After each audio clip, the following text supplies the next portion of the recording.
दोस्तों, आज की इस वीडियो में हम बात करने वाले हैं भारत की लेक डिस्ट्रिक्ट कहे जाने वाले नैनीताल के बारे में।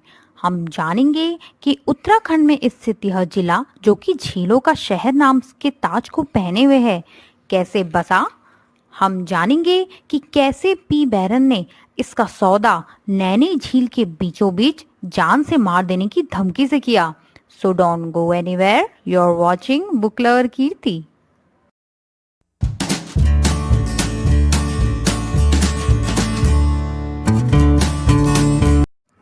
उत्तराखंड में टोटल 13 डिस्ट्रिक्ट यानी कि जिले हैं, जो कि 2 डिवीजन यानी कि मंडलों में बटे हैं। पहला है कुमाऊं मंडल, दूसरा है गढ़वाल मंडल। नैनीताल कुमाऊं मंडल का एक जिला है जहां पर ऊंचे खूबसूरत पहाड़, झीलें, नदियां, चारों तरफ फैली हरियाली सबको अपना दीवाना बना देती है। यहाँ पर स्थित नैनी झील नैनीताल का दिल कही जाती है। इस झील में जब आसपास के सारे पहाड़ों का रिफ्लेक्शन पड़ता है तो इस वजह से इसका पानी बिल्कुल हरा दिखता है। यही झील की खासियत है। और नैनीताल का सनसेट का नज़ारा इतना खूबसूरत होता है कि यहाँ आने वाले लोग उसे अपने कैमरे में कैद किए बिना नहीं रह पाते। परंतु नैनीताल हमेशा से ऐसा नहीं था। सन 1841 में नैनीताल छकाता परगने में आता था। छकाता शब्द षष्ठी खात से बना है, जिसका मतलब है 60 ताल। कहते हैं कि यहाँ 60 मनोरम ताल थे, परंतु अब कुछ ही बाकी हैं, जिनमें नैनीताल, भीमताल, 7 ताल, नौकुचिया ताल आदि हैं। नैनीताल अपनी नैनी झील के लिए जाना जाता था, जिसकी आकृति नैन यानी आंख की तरह थी। पौराणिक कथाओं के अनुसार नैनीताल वही स्थान है जहाँ माता सती के नैन गिरे थे और उन नैनों ने इस झील का रूप ले लिया। कुमाऊं के चंद राजाओं की इष्ट देवी भी नंदा ही थी, जिस कारण वे यहाँ आकर पूजा करते थे और यह स्थल नैना देवी की पूजा अर्चना के लिए जाना जाता था। उस समय नैनीताल झील व उसके आसपास का जंगल थोकदार नरसिंह के अधिकार क्षेत्र में हुआ करता था। थोकदार उन लोगों को कहा जाता था जिनके अधिकार क्षेत्र में कई कई गांव आते थे और वे अपने इन गांवों से लगान वसूल करके अंग्रेजी खजाने में जमा करते थे।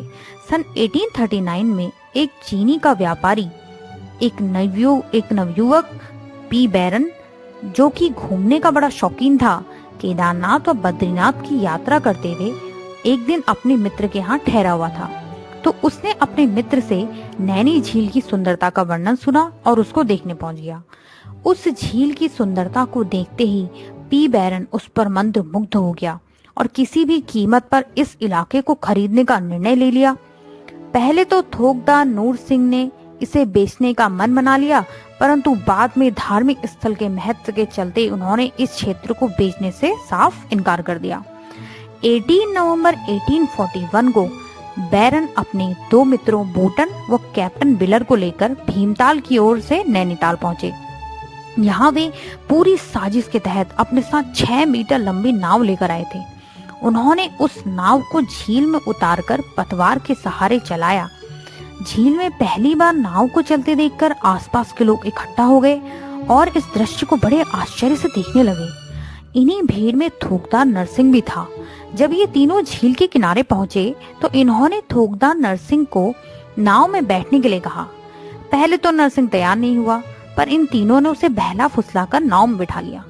फिर जब नाव नदी के बीचों बीच पहुंची तो इन्होंने तैयार कागजात व पेंसिल निकालकर थोकदार नरसिंह को दिए और पी बैरन ने बोला, तुम इस सारे क्षेत्र को बेचने के लिए जितना रुपया चाहे ले लो, परंतु यदि तुमने मना कर दिया तो मैं तुमको इसी ताल में डुबा दूंगा। अपनी जान पर बन आने की वजह से थोकदार ने बैरन द्वारा तैयार किए गए दस्तावेजों पर तुरंत हस्ताक्षर कर दिए। फिर इस नाव को झील के किनारे लगाकर वहां पर इकट्ठा हुए लोगों को दस्तावेज पढ़कर सुनाए गए व थोकदार नरसिंह ने इस बात की पुष्टि की। इसी कारण 18 नवंबर को नैनीताल के बर्थडे के रूप में मनाया जाता है। फिर 1 साल के अंदर ही 1842 के बाद से ये नगर संपूर्ण भारत में ही नहीं बल्कि विदेशों में भी अपनी सुंदरता के लिए प्रसिद्ध हो गया और उस समय विदेशों में इसे छोटी बिलायत के नाम से बुलाया जाने लगा। आज भी नैनीताल अपनी खूबसूरती के लिए दुनिया भर में जाना जाता है और यहाँ आकर हर आदमी यह जान जाता है कि क्यों बैरन ने जान बख्शने के बदले नैनीताल का सौदा किया होगा। तो ये थी कहानी नैनी झील से नैनीताल बनने की। ये वीडियो आपको कैसी लगी, लाइक एंड शेयर करना ना भूलें और मिलते हैं नेक्स्ट वीडियो में एक और इंटरेस्टिंग से टॉपिक के साथ। तो स्टे होम, स्टे सेफ।